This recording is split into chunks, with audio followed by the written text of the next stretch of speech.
Happy Sunday semua.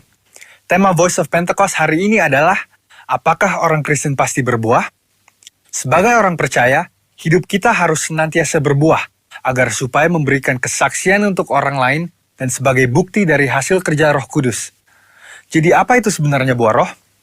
Galatia 5 ayat 22-23 berkata, tetapi buah roh ialah kasih, sukacita, damai sejahtera, kesabaran, kemurahan, kebaikan, kesetiaan, kelemah lembutan, penguasaan diri. Tidak ada hukum yang menentang hal-hal itu. Kalau kita lihat secara biologi, buah adalah sesuatu yang dihasilkan oleh sebuah pohon sebagai bagian dari proses pertumbuhannya. Buah yang dihasilkan oleh sebuah pohon ditujukan untuk menyebarkan benih, dan proses tersebut bisa melalui berbagai macam cara. Benih tersebut bisa jatuh di tanah, terbawa oleh angin, dimakan oleh binatang atau manusia, dan seterusnya. Demikian juga dengan kehidupan orang Kristen. Hidup kita beberapa kali digambarkan seperti sebuah pohon. Kita ditanam, bertumbuh, lalu menghasilkan buah. Dalam konteks kekristenan, buah roh adalah sesuatu yang keluar dari kehidupan orang percaya setelah bertumbuh dalam Kristus. Dan pada akhirnya, buah tersebut ditujukan untuk menyebarkan benih firman Tuhan kepada semua orang. Ketika seseorang lahir baru dan mempunyai iman percaya kepada Yesus sebagai juru selamat, maka orang itu akan mengalami transformasi dalam kehidupannya yang dikerjakan oleh Roh Kudus.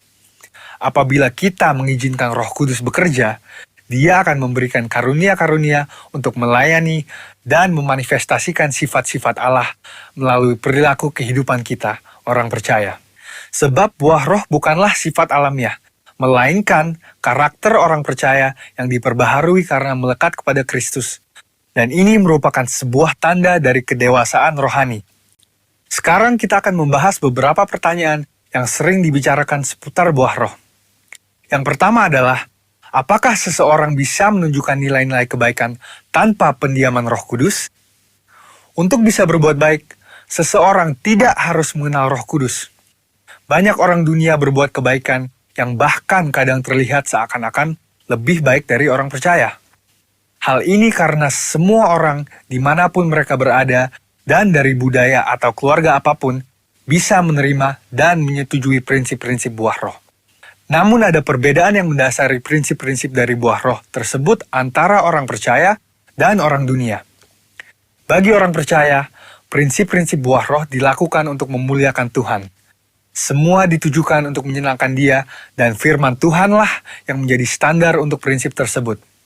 Tetapi untuk orang dunia, yang hidupnya dikuasai oleh kedagingan dan tidak didiami serta dituntun oleh Roh Kudus, prinsip perbuatan baiknya didasari oleh pemahaman orang itu sendiri dengan motif yang berbeda-beda.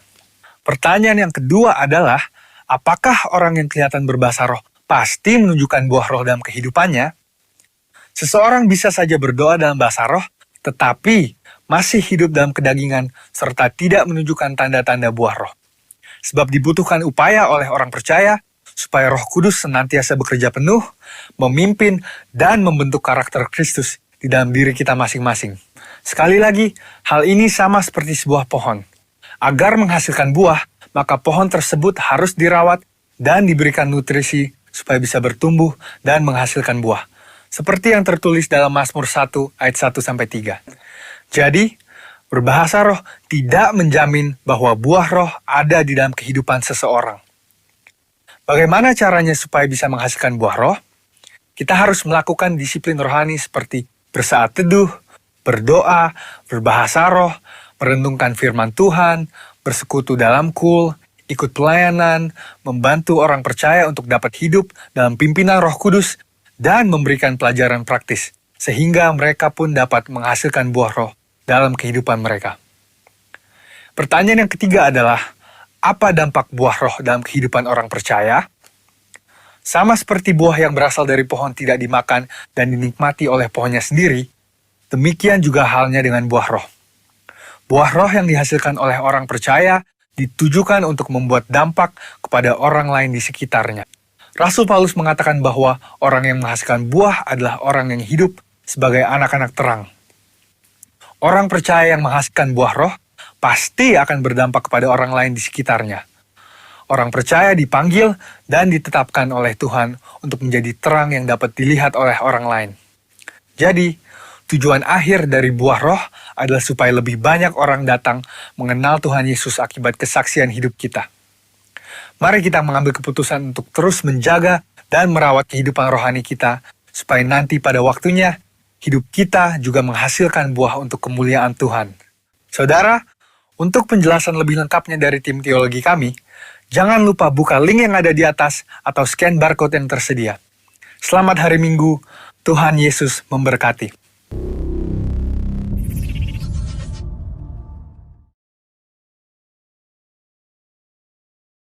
Mari kita bersungguh hati, kita datang ke hadapan Tuhan. Kita bawa pujian, pengagungan kepada Tuhan. Mari tundukkan kepala. Tuhan, terima kasih. Terima kasih buat waktu ini, waktu yang baik, waktu yang indah. Kami boleh datang kepada Engkau, Tuhan. Berkati program ini, berkati ibadah kami. Dalam nama Tuhan Yesus Kristus. Haleluya. Amin.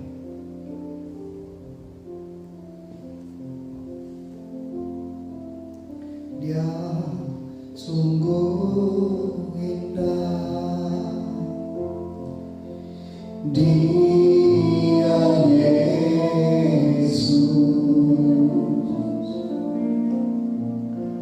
Dia ajaib, Dia mulia, Dia agung, Dia cinta aku dan bumiku, bahkan rela berikan nyawanya untuk selamatkanku. Sambutlah Yesus,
menyembah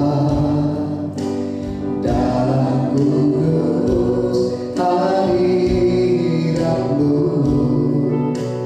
Hampiri tata kasih karunia-Mu Bapa.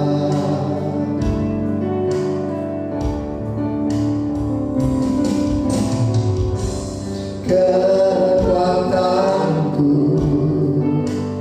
hanya dalam hadirat-Mu, Yesusku.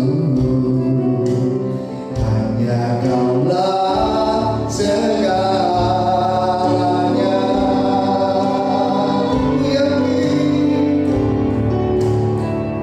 Ku yakin Kau hadir di sini. Ku rasakan kuasa yang tak terbatas. Ku yakin Kau nyata di sini. Kemenangan terjadi di sini. Ku yakin Kau hadir di sini. Ku rasakan kuasa yang tak terbatas. Ku yakin Kau nyata di sini. Kemenangan terjadi di sini. Mari sembah Dia. Haleluya. Kau hadir bagi kami. Kau hadir bagi umat-Mu yang ada dalam program waktu ini. Tuhan, berkat-Mu melimpah. Kesembuhan, pemulihan, jalan keluar, kasih karunia Tuhan turun bagi mereka. Turun, aku berdoa Tuhan, umat-Mu dijamah, dilawan waktu ini oleh-Mu dalam nama Yesus.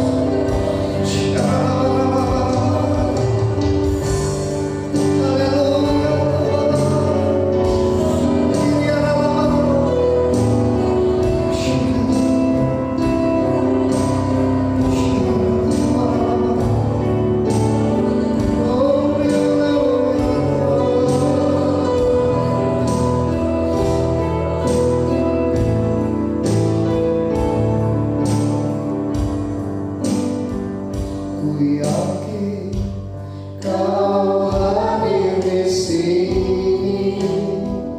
Ku rasakan kuasa yang tak terbatas. Ku yakin Kau nyata di sini. Kemenangan terjadi di sini. Kesembuhan terjadi di sini. Kelepasan terjadi di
dan hormat.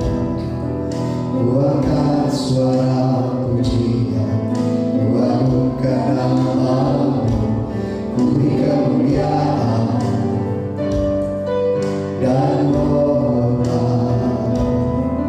Buangkan suara pujian, kuagungkan nama-Mu, sebab Kau besar, kekuatan-Mu ajaib, tiada seperti Engkau, tiada seperti Engkau, sebab Kau besar, kekuatan-Mu ajaib, tiada seperti Engkau,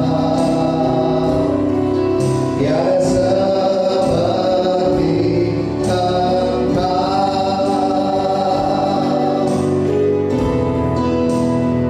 Sebab Kau besar, kekuatan-Mu ajaib, tiada seperti Engkau, tiada seperti Engkau. Sebab Kau besar, kekuatan-Mu ajaib, tiada seperti Engkau, tiada seperti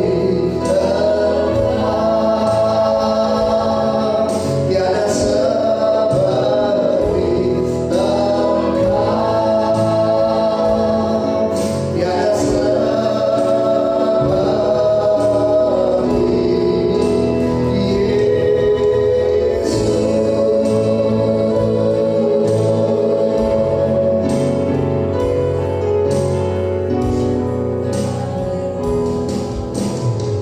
sebab Kau layak terima pujian, sebab Kau layak terima pujian, sebab Kau layak ku agungkan Yesus, Raja di atas segala raja. Sebab Kau layak terima pujian, sebab Kau layak terima pujian, sebab Kau layak ku agungkan Yesus, Raja di atas segala raja, Raja di atas segala raja, Raja di atas segala raja.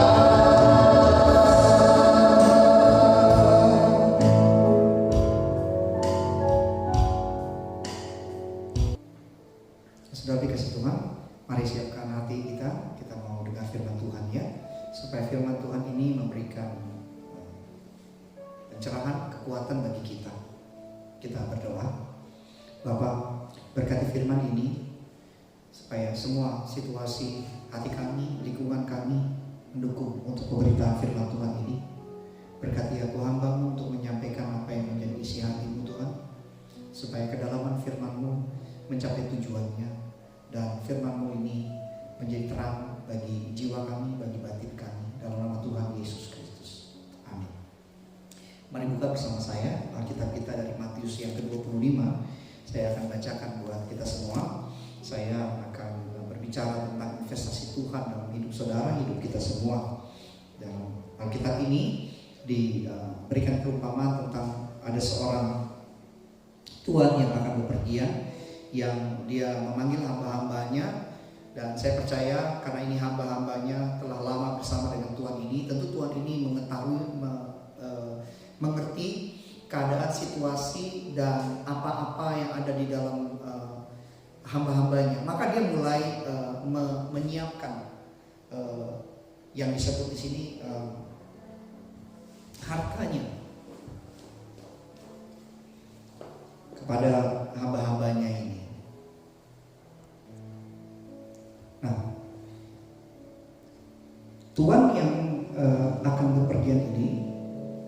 memiliki pekerja-pekerja di dalam perusahaannya, di dalam tempat di mana dia ada.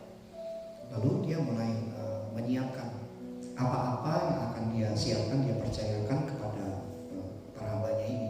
Alkitab menyebutkan dia mempercayakan talenta kepada para hamba-hambanya ini. Jadi tadi saya mempercayai bahwa Tuhan ini, karena hambanya ini, kalau bicara tentang hamba ini berarti hamba pada zaman itu dia bekerja seumur hidup saudara. Jadi sangat kenal betul dan dikenal betul oleh tuannya. Maka dari itu tuannya ketika dia akan berpergi berapa lama tidak ditulis di sini, tapi kemungkinan lama. Jadi dia mempercayakan kitab ini tulisan begini.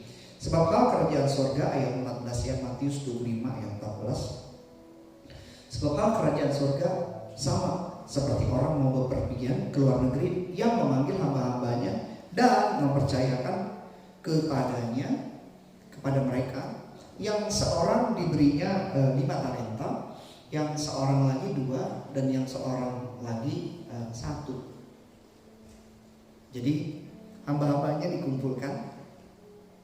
Ada yang mendapat 5. Ini sih perenungan saya ya. Hamba-hambanya, kata hamba-hambanya, mungkin ada kelompok yang dikelompokkan begini sama tuannya. A, B, C, D, kamu baris sebelah sini. E, F, G, kamu baris sebelah sini, dan seterusnya baris sebelah sini. Jadi bikin 3 barisan ya. Lalu dia mulai menyiapkan. Yang sebelah ini kalian ini 5 ya. Ini saya kasih 5 talenta, 5 kepercayaan. Ini kalian saya kasih 2 kepercayaan. Ini kalian saya kasih 1 kepercayaan. Nah di situ. Jadi yang seorang diberinya 5 talenta, seorang lagi 2, yang seorang lagi 1. Ya. Atau katakanlah ada 3 orang. Nah, diberikan masing-masing ada 5, ada 2, ada 1. Masing-masing menurut kesanggupannya. Nah ini yang menarik di sini. Masing-masing menurut kesanggupannya. Tadi di awal saya sudah mengatakan bahwa karena kebersamaannya cukup lama, maka Tuhan ini mengenal kesanggupan hamba-hambanya. Maka itu ada yang diberi 5, maka itu ada yang diberi 2, maka itu ada yang diberi 1, sesuai dengan kesanggupannya dia, kekuatannya dia, bahasa. Karena harta, ya berbicara tentang harta. Maksud dari harta itu adalah investasi. Jadi Tuhan ini atau Tuhan menginvestasikan kepada masing-masing orang. Ada yang 5, ada yang 2, ada yang 1. Itu investasi Tuhan dalam hidup kita. Tuhan invest buat saudara 5, 2, 3. Disebutkan di Alkitab talenta. Apa itu talenta? Talenta sama dengan bahasa di Kisah Rasul 1 ayat 8. Kuasa, ya, kekuatan, power untuk membuat mujizat.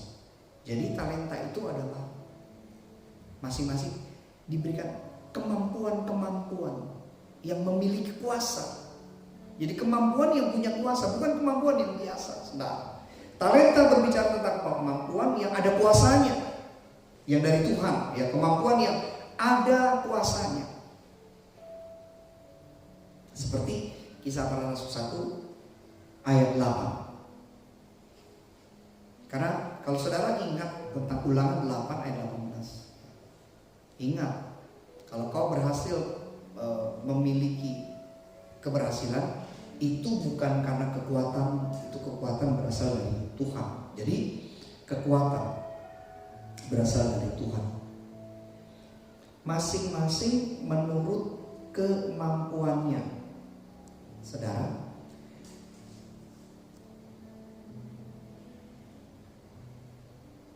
kemampuan yang dilihat oleh tuannya ini, ya artinya tuannya ini bukan memberikan perbedaan, tetapi dia memberikan berdasarkan kemampuan seseorang, kemampuan hambanya ini, atau Tuhan memberikan kepada seseorang itu talenta. Jadi berdasarkan kemampuan seseorang untuk menanggung, ya, menanggung setiap berkat sebesar apapun, karena setiap berkat itu akan ada tekanannya. Ya, setiap berkat akan ada tekanannya, setiap berkat akan ada perjuangannya, setiap berkat akan ada ujiannya. Jadi diberikan berdasarkan kemampuan setiap orang itu untuk menahan atau menanggung berkat yang diberikan ini. Maka itu diberikanlah talenta itu, yang 5, ada yang 2, ada yang 1. Jadi berbicara tentang kesanggupan, ya ingat saudara, kemampuan masing-masing itu ada perbedaannya ternyata. Tuhan tidak pilih kasih, tapi kemampuan orang itulah yang menentukannya. Pertanyaannya yang satu itu, ada yang satu. Kenapa yang satu itu seperti itu? Ya tentu saja karena orang yang satu itu kemampuannya kecil. Saya bertanya, kenapa kecil ya? Kenapa kecil? Karena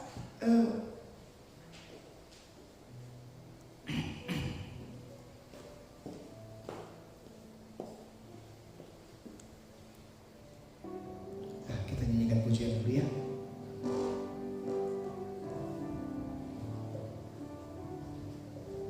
Ya Yesus telah mati bagiku, Dia Tuhan selamatkan jiwaku. Baginya sembahku, tak dapat ku balas kasih-Nya. Dia angkatku jadi anaknya, beri damai di dalam hidupku. Bagi Dia pujianku, hanya Dia segalanya bagiku. Bagi Dia segala pujian, hormat serta syukur, kekal selamanya. Bagi Dia segala pujian, hormat serta syukur, selama-lamanya. Bagi Dia, bagi Dia segala pujian, hormat serta syukur, kekal selamanya. Bagi Dia segala pujian, hormat serta syukur, selama-lamanya. Selama-lamanya, oh Tuhan, selama-lamanya.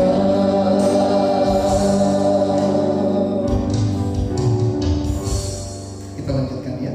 Jadi yang satu, yang dapat satu tadi, tentu kan bertanya, kenapa sih kok dipercayakan satu?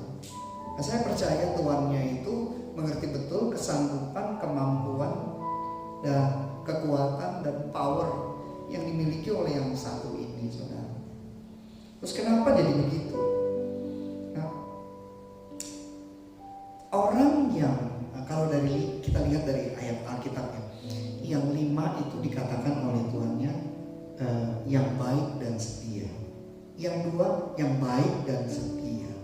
Lalu yang 1 itu tuannya itu mengatakan, kamu hamba yang jahat dan malas.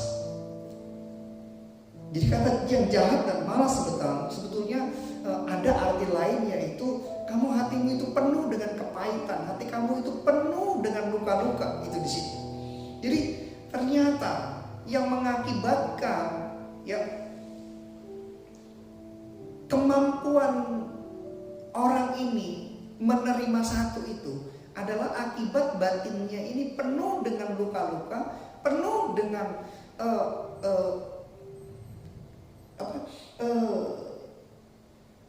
sakit hati, penuh dengan luka-luka dan penuh dengan sakit hati. Jadi saudara, orang yang luka di dalam dirinya, yang sakit hati, punya kemarahan, punya dendam dalam batinnya, ternyata memperkecil kemampuannya untuk dapat mampu mengembangkan, menerima investasi talenta. Kemampuannya jadi mengecil, tenaganya jadi mengecil. Ingat saudara, perjalanan ini diibaratkan, kalau firman Tuhan kita pulang katakan, engkau akan terus naik. Engkau akan terus naik. Kalau ada lagu, kasihmu melingkupi hidupku, bawaku dekat padamu, ku kan terbang bagai raja wali, rohmu mengangkatku terbang lebih tinggi oleh kuasa kasihmu.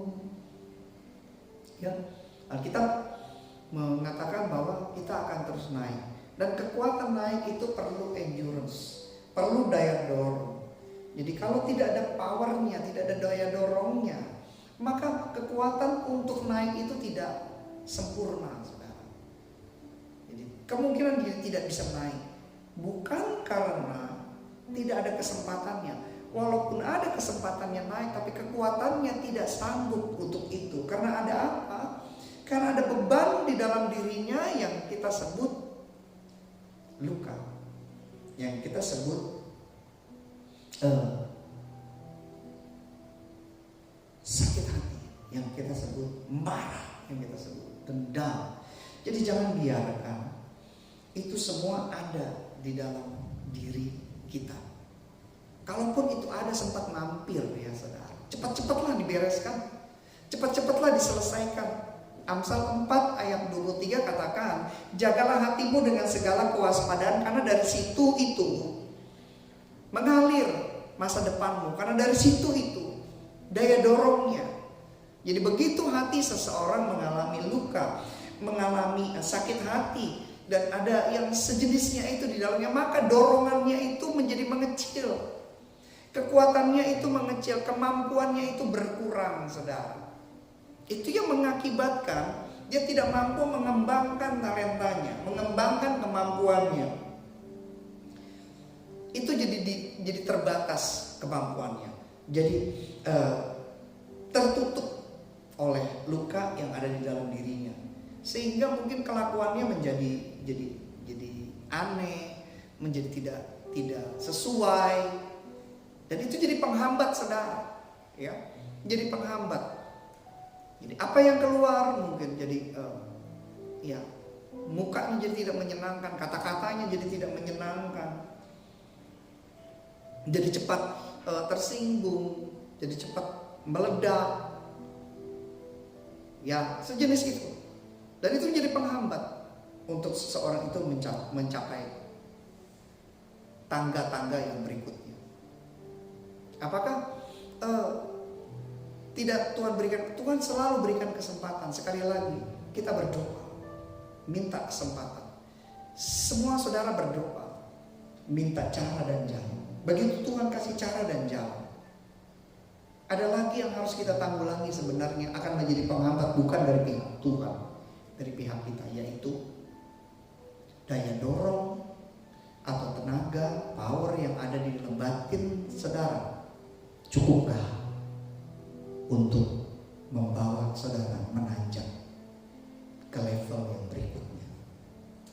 Jadi jangan izinkan sakit hati.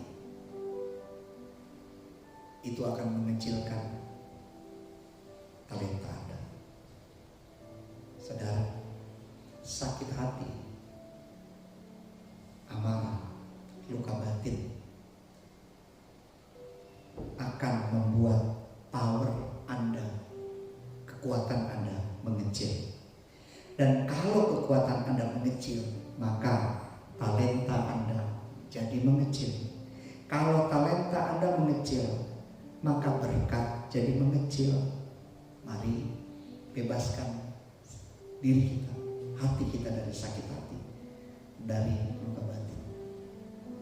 Jangan buang-buang, jangan sia-siakan investasi yang begitu hebat yang Tuhan beri dalam hidup kita dan begitu berharga dari Tuhan. Tuhan berkati saudara. Tundukkan kepala, kita selesaikan ibadah ini. Terima kasih Tuhan. Aku berdoa supaya Tuhan menyembuhkan, memulihkan. Sebab aku percaya, yakin bahwa Tuhan memberikan kemampuan kepada setiap kami dan juga kesempatan kepada setiap kami untuk berhasil. Aku berdoa segala hal yang mengganggu, yang mengakibatkan kekacauan, yang mengakibatkan tidak adanya kekuatan untuk berjalan ke depan, Tuhan sembuhkan, pulihkan.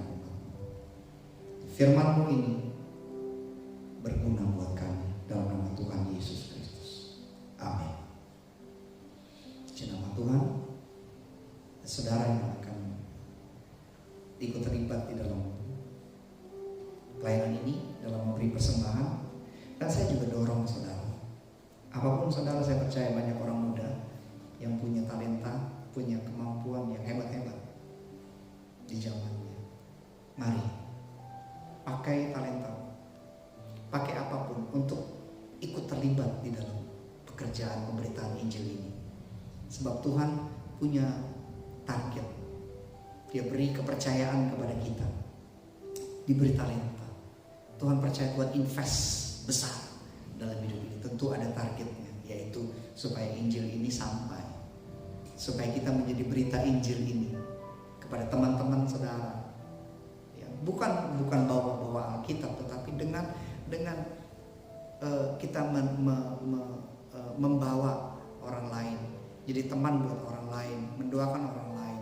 Bukankah kita jadi bahagia kalau kita lihat teman kita tuh jadi berubah, jadi baik gara-gara kita ya? Kalau temanmu berubah jadi baik gara-gara kamu, temanmu jadi produktif gara-gara kamu, Anda sudah melayani, Anda sudah memberitakan Injil. Kalau temanmu jadi giat ke gereja gara-gara kamu, Anda sudah melayani. Yuk lakukan ini. Saya percaya orang yang dipulihkan Tuhan, mulutnya itu penuh dengan yang manis, mukanya itu penuh dengan yang indah-indah kalau dilihat. Mari yuk terlibat di dalam pelayanan ini. Saya dorong kita semua untuk lakukan itu. Niscaya Tuhan akan mengembalikan berlipat-lipat kali ganda. Mari persiapkan apa yang saudara mau persembahkan buat Tuhan.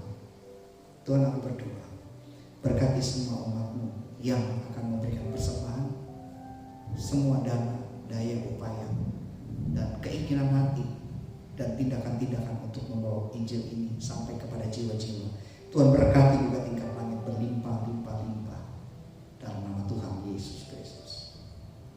Amin. Kita akan selesaikan ibadah ini ya dengan firman untuk menjadi pegangan doa berkat buat saudara. Angkat kedua tangan, buka hati. Tuhan memberkati engkau dan melindungi engkau. Tuhan menyertai engkau dengan wajahnya dan berikan engkau kasih karunia. Tuhan menghadapkan wajahnya kepadamu dan berikan engkau damai sejahtera. Dari Allah Bapa di surga, di dalam Yesus Kristus Tuhan kita, dan penyertaan Roh Kudus akan menyertai kita semua sejak hari ini sampai Maranatha. Tuhan Yesus datang untuk menjemput kita, untuk kita diangkat tinggal dengan Tuhan dalam kekayaan yang abadi sampai selama-lamanya. Mari semua yang sudah diberkati dan bisa katakan amin.